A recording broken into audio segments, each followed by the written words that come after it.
Oh my goodness, good morning, good morning, good morning. What I know about Second B is that even if the preaching's no good, the music was worth the price of admission, right?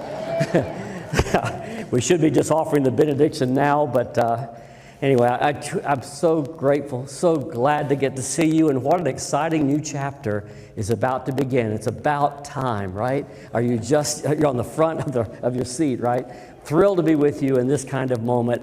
And for some of you that have not met before, hello, my name's Alan. But for many of you, good to see all of you again. I have a question for you. Anybody this morning tired? Can I have a witness?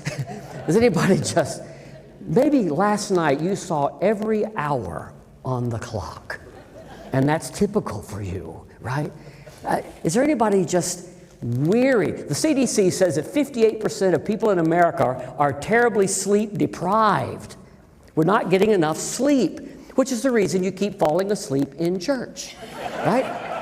My dad always had trouble falling asleep in church. I remember sitting next to him as a tot, and my dad had this practice he was kind of short, so he had room to do it. He would just hold his legs totally out like a bad yoga pose and hold them out the entire sermon, and he was so uncomfortable, he would stay awake.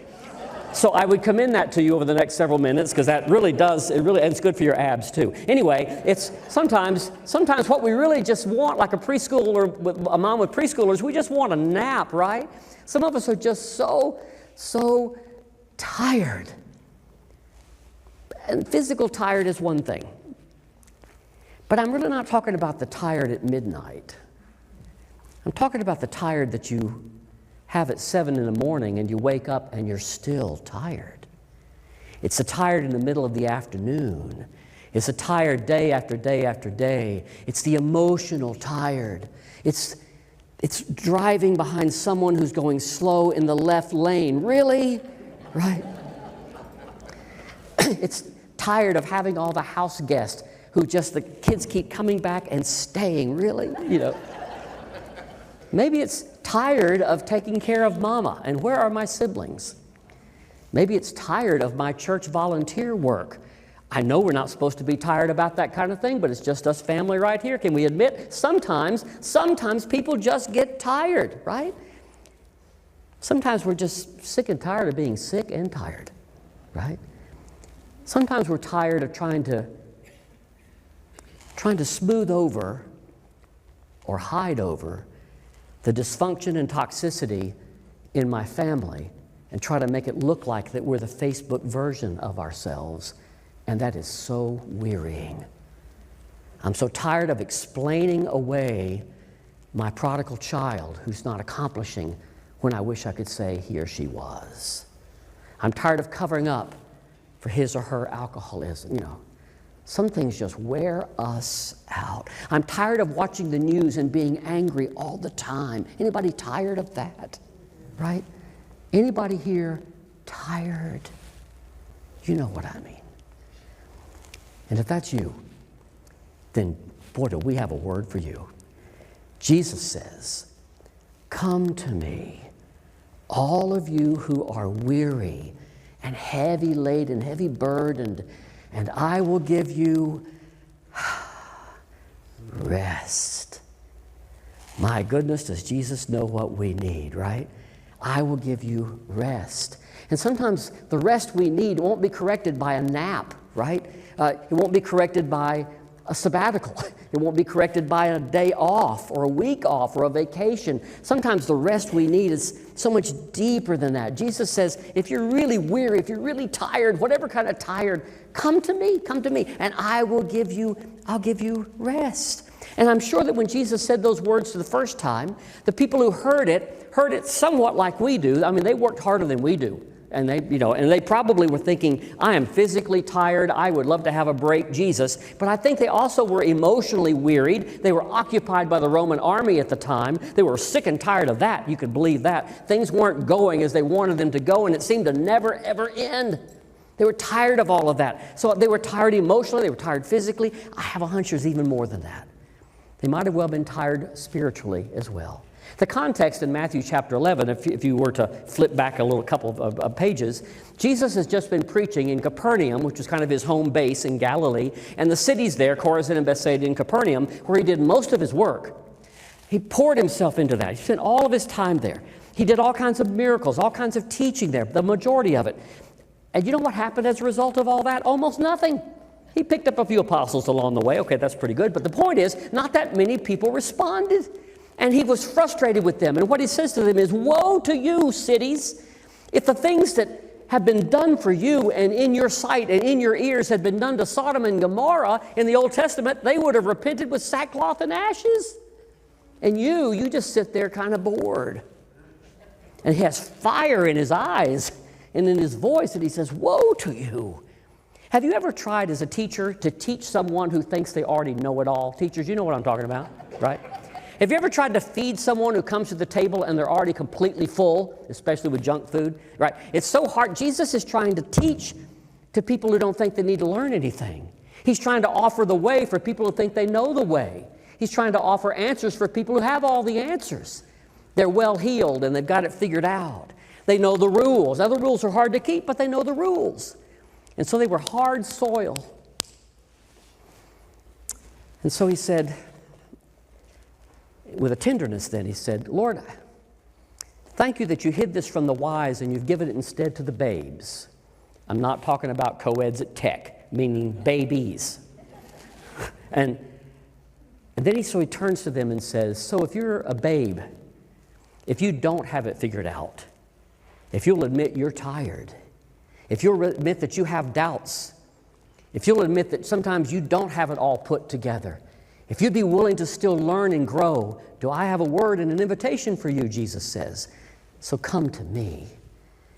Come to me if you really were weary, if you really are restless for the real rest you're looking for.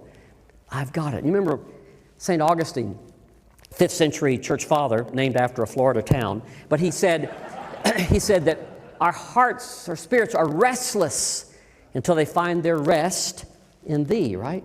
There's this spiritual shape to us, the way our Creator made us, that can only be filled if we have a relationship with the Creator, God's self. And if you're trying to fill it in with anything else, you're trying to feed your hunger with junk food. Our hearts are restless. What's the rest we're looking for? Yes, we need physical rest, we need emotional rest, but we also need spiritual rest. And until we find that, we'll never really be at rest. Come to me, Jesus says, and I will give you rest. Now, you'll see that phrase, Matthew chapter 11, verse 28. You'll see that phrase on fronts of pulpits, especially I see it in airport chapels. People who are having jet lag and they've been probed by TSA, they just want to come and they love to see something. Come to me, all of you who are weary, I'll give you rest. You see it in hospital chapels. They're coming in with the IV post, and they've been probed also, and they just need a break. You'll see it sometimes over cemeteries. I guess you can rest in peace there for sure. But the point is, sometimes I see it in pulpits in churches, and you see it up in stained glass windows, and you see it engraved on all kinds of coffee cups and everything else in Christian bookstores. Come to me, all of you who are weary, and I will give you rest. We love this part of the story because we're tired, and we love to think that Jesus will give us rest. It's like it's a little lap we can crawl up into, and he's a pillow, and what a great picture of Jesus is that. Except there's that next verse, which is never inscribed on anybody's pillows. It's never sold on anybody's coffee cup. But right after that, he says, come to me, I'll give you rest. Oh, good, good, good, good. Take my yoke. Take my yoke upon you, for I am humble and merciful in heart, and the yoke is easy and light, and you'll find rest for your soul. Time out, Jesus. When I need a break, I'm looking for a hammock, right? I want a spa day. I want a sabbatical. I want a pillow. I do not want a yoke. Does anybody have any idea what a yoke is? All right, you're not too far from the farm, right? I grew up in the country. We were sophisticated. We actually had a tractor, so we were very kind of classy. But the point is, there was a time when farm work was done mainly with a yoke. And of course, it's a big beam, and sometimes it's a single yoke. In fact, sometimes you can even put it on a person, like a bar across the back, and it sits heavy on the shoulders. But you put a pail of water on both sides, and you can carry so much more than you could have otherwise. A yoke is actually a pretty cool invention for doing more work than you thought you probably could have. But the typical yoke was a two-hoop kind of yoke that animals were attached to. Now, quite frankly, sometimes prisoners, especially in the ancient world, actually had that yoke put around them as a kind of sign of servitude, and they were led out of the city like animals, But usually it was animals, and the most popular, most effective animal to work in the yoke was an ox. Stronger than a cow, stronger than a horse, than an ox, because an ox is as strong as an ox, right. So it's exactly that strong. And so an ox is about a 2,000-pound animal, and it can pull with a yoke 2,000 pounds. It can actually pull its entire weight. But here's the cool thing.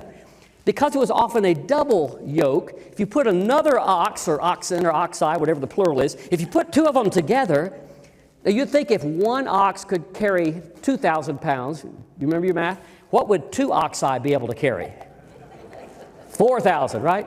But no, if you put two oxen, if you put two of them together, they carry not 4,000 pounds, they can carry 12,000 pounds. 3 times the cumulative weight that they would normally think of individually. The point is, a yoke is the best thing invented since the wheel. It's amazing what can happen, far more than the math would imagine. A yoke was a tremendous way of getting farm work done. In fact, the word acre comes from an old French word which meant the amount of land that a team of oxen could plow in one day. That was considered an acre. And so it was a great way of doing work. Now, in the Bible, the word yoke is mentioned 50 times. 48 of those 50 times, it's used negatively. In other words, you don't want a yoke. So Paul will say to the Galatians in Galatians 6:1, who bewitched you? Why did you put on again the yoke of the law and circumcision? Or St. Peter will preach to the church in Jerusalem in Acts 15, and he says, as the Gentiles are coming into the church, let's not burden them with the yoke of all the requirements of the law. In the Old Testament, they talked about the yoke of Pharaoh, the reminder of the burden of the slavery that they had. The prophets in the Old Testament will talk about breaking the yoke of oppression and the yoke of sin. No one wanted a yoke, apparently, with one exception. Right here in this text, Jesus uses a yoke in a positive sense. Take my yoke upon you. Again, we're still shocked that he's offering tired people an implement of work, but take my yoke upon you, because my yoke is easy. The word's really probably shouldn't be easy. It's exactly well fitted. It fits your shoulders exactly. Do you know what kind of craftsman created and molded and shaped yokes in the first century? Anybody's legs still straight out? This is your part. Carpenters. Like Joseph of Nazareth and that kid that grew up that he mentored in his shop. Take my yoke. Jesus knew what he was talking about. Perfectly matched for you. Because my yoke is perfectly matched. And therefore the work is light and can be done. Take my yoke upon you. By the way, the other positive use of yoke is in Philippians chapter 4. I think you could argue Paul had a favorite church. It's the church at Philippi. Full of joy, you remember that? I have a favorite church. It's you. I'll just admit it. And I'm not just saying it to you. I say it to everybody else. They say, well, who's second B? But the point is, I was telling Stephanie before, I think I may have preached more sermons at this church than any other church I ever pastored. My goodness, over the years. But you are, I never quite take all of my heart away from here. You're my favorite church. You are. I wear your tears on my shoulder, and I dance your joy with you also. You're my well, Paul had a favorite church, the church of Philippi. Now, for all of the great things in that letter, in Philippians chapter 4, he does say, now I have a word for these, there were 2 women leaders, could be pastors. You're not the first church that had women pastors. Philippi did too. So these 2 women who are key leaders in the church, to Euodia and Syntyche, he says, I appeal to you two, get along and figure out how to work better together. Now, by the way, the letter was read aloud in the church in worship, so you can see Yodi and Syntyche just kind of diving into their purses at that point. But the point is, in the first century, in the New Testament church, sometimes key church leaders disagreed, didn't get along with each other, and it caused trouble in the church. That doesn't happen anymore, but it used to happen. It used to happen in the first century. Fortunately, that doesn't, anyway, even in your best church, it can happen. And said, Paul says to them, you two who do such great work, if you don't figure out how to gee and haw together, you're not going to get to the end of the row. And then he appeals to someone unnamed, but he says, and I appeal to you, my true yoke fellow. Would you help those two figure that out and get themselves back in the yoke together? Now, who is that yoke fellow? We don't know. Could have been Epaphroditus, somebody else. So the point is, in every church Paul established, he always had some yoke fellow, somebody who stayed behind, that he viewed himself as being in partnership with him. Well, think of Paul being this solo player. He wasn't. It was always Paul and Barnabas, Paul and Silas, Paul and Timothy, Paul and this guy or this gal. The Christian life was never meant to be done alone. In the 1950s and 60s, there was a Quaker theologian and pastor named Elton Trueblood who took this image and he created what he called the Yoke Fellow Institute. Some of you may have heard about this. And the idea was to help encourage people to figure out, especially doing Christian work, how to link together in community, at least one partner, if not more, to do a good work. If you figure out how to do that with others, you're much more likely not only to finish the work, but to do it with joy. If you try to do it on your own, you will become weary in well-doing. And you'll grind a poison into the bread while you're trying to make it. Figure out how to be yoked together. That's the other positive use. Anyway, back to Jesus. Take my yoke upon you. You know, he called disciples one at a time, but he sent them out in pairs to do the work. Is your work caring for a family member? Or is your work of volunteerism and service within the church or within the community? Is whatever it is that you're doing, are you doing it on your own? Have you figured out how to get somebody with you? Have you figured out how to share the work? In Ecclesiastes, they got this idea way before I did, but it says two are better than one. Because if one falls, the other one is there to help pick them up. But woe to the person who, if they fell, didn't have anybody there to pick them up. Well, yeah, duh, but the point is, that's the thing. Be yoked together. And try to do that with someone that you share a lot of values with. Paul would say in 2 Corinthians 6, he says, he talked about marriage too, but he says, don't be unequally yoked, right? Meaning not only in a marriage, by the way, have you ever been in a business partnership with someone who didn't share your values? If you're yoked with anybody who's not equally yoked with you, you can't accomplish anything for very long. So it's not just marriage, any relationship. So it says be equally yoked, which by the way makes me think, I think I've been interpreting Jesus' yoke passage wrong most of my life. I've been thinking about this week. I always imagine, did you? I always imagine when Jesus said, take my yoke upon you, I always imagine Jesus was in the other hoop, right? And I'm there with him, and Jesus is pulling with me, which is pretty comforting. It's kind of like we're both carrying a sofa, but I know he can handle the heavier end. You know, it's just like, you know, it's not too hard if I know he's on the other side there. It's like lifting weights with Arnold Schwarzenegger. But I'm not very equally yoked with Jesus. How about you? I wonder if what Jesus is not the other person in the yoke. Jesus might be the farmer with the yoke, addressing us and somebody else he's trying to connect us to. Hey, y'all, take my yoke upon you. Because the work was never meant to be done alone. Aren't you glad Carrie is coming? When she gets here next week, you won't have to do any more work. Right? You'll have paid help, and you can just sit back and enjoy the show, right? Not, right? And one of the great legacies of this church has been the yoked partnership, not only among the clergy, but between the clergy and the laity. That is still obviously deeply and richly true. That's the only way the work can be done. Otherwise, not only will it not be done, it will not be done with joy. And it will not be done to God's glory. Take my yoke upon you, y'all. Figure out the way to do the work together. And if you do, it's amazing how much more you'll be able to do. And you will get the plow to the end of the row and look back and think, that really was light after all. There's just some things that weren't meant to be done alone. Have you ever tried to ride a seesaw by yourself? Or sing a duet? Or play tennis? Right? Or play tug of war? Or for that matter, make up a bed, all those throw pillows and all that stuff. Anyway, but there's just some things that can, two to tango, right? There's just some things can only be done with pairs or more, and that's actually among them. Let me give you another one. It's Christian work and the Christian life. If you'll take that yoke, if you'll take that spirit upon you, even if you just are worn out this morning, you'll find your knees strengthened and your lungs filled and your joy and your hope filled, and you'll realize it was never meant to be done alone. You were never, ever meant to walk alone.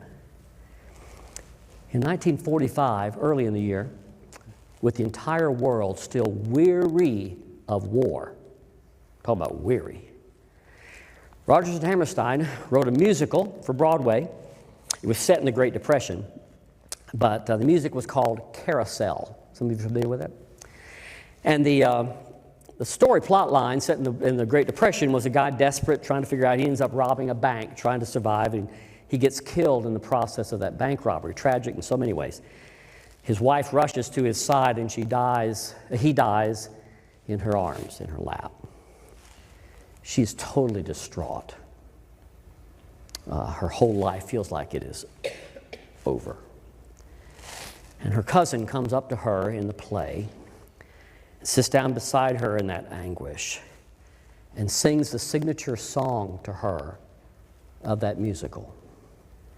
When you walk through the storm, hold your head up high, and don't be afraid of the dark.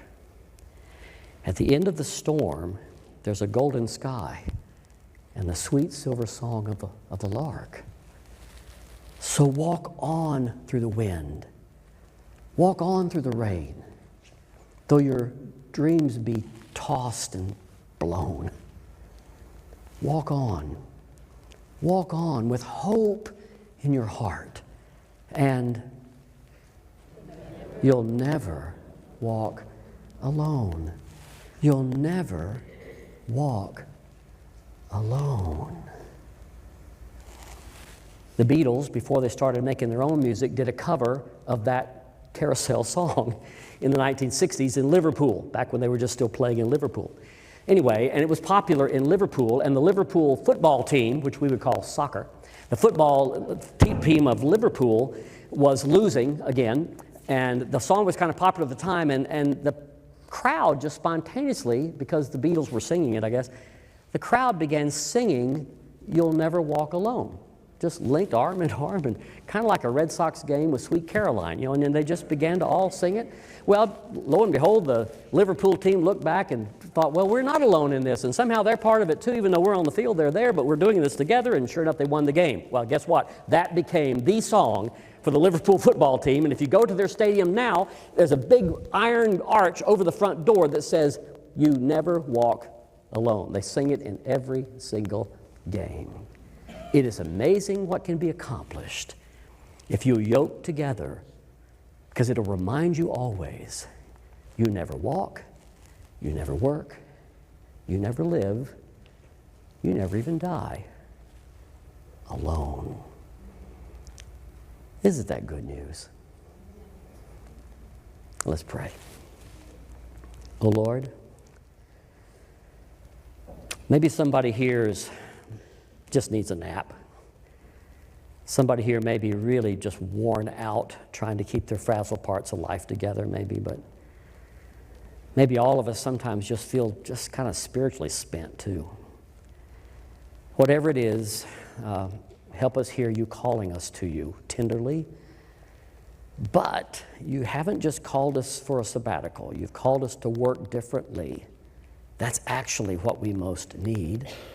So as a new season begins in front of us, help us to kind of put our shoulder back together.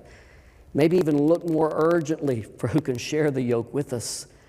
And with enormous joy, set our eyes on the horizon at the end of the road, knowing that knowing that we can do this together by the only way you've given us to do it, which is together. Thank you, O Lord, for calling us into that kind of community and for the joy that makes that kind of work light. We pray this in the name of Jesus, the teller of the story, the giver of the yoke, and the one standing at the end of the row. Amen.